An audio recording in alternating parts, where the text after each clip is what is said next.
عمل سے زندگی بنتی ہے، جنت بھی جہنم بھی۔ یہ خاکی اپنی فطرت میں نہ نوری ہے نہ ناری ہے۔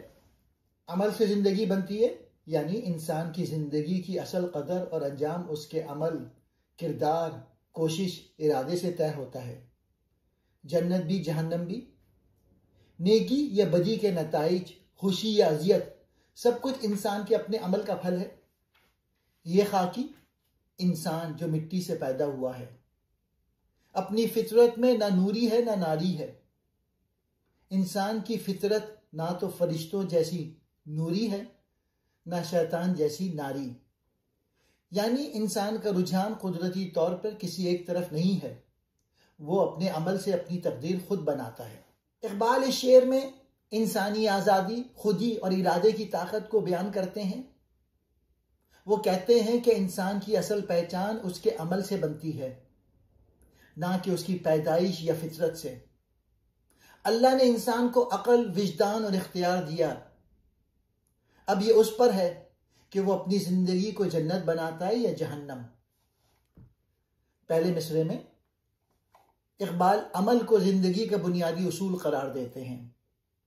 زندگی جامد نہیں بلکہ مسلسل حرکت اور تخلیق کا نام ہے۔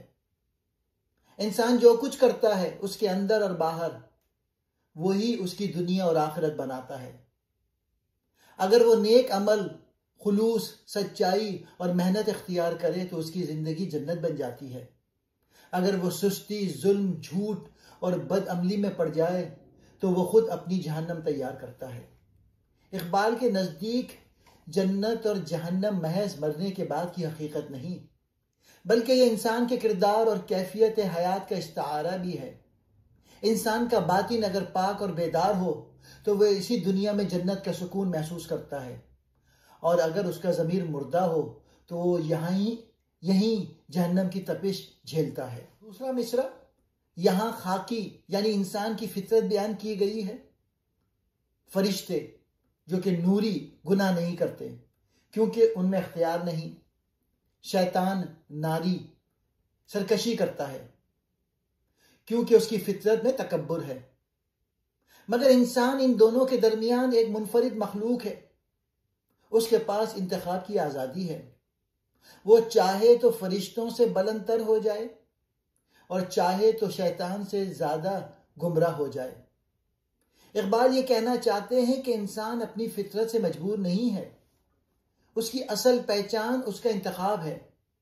وہ راہ جو اختیار کرتا ہے یہی خودی کی بنیاد ہے۔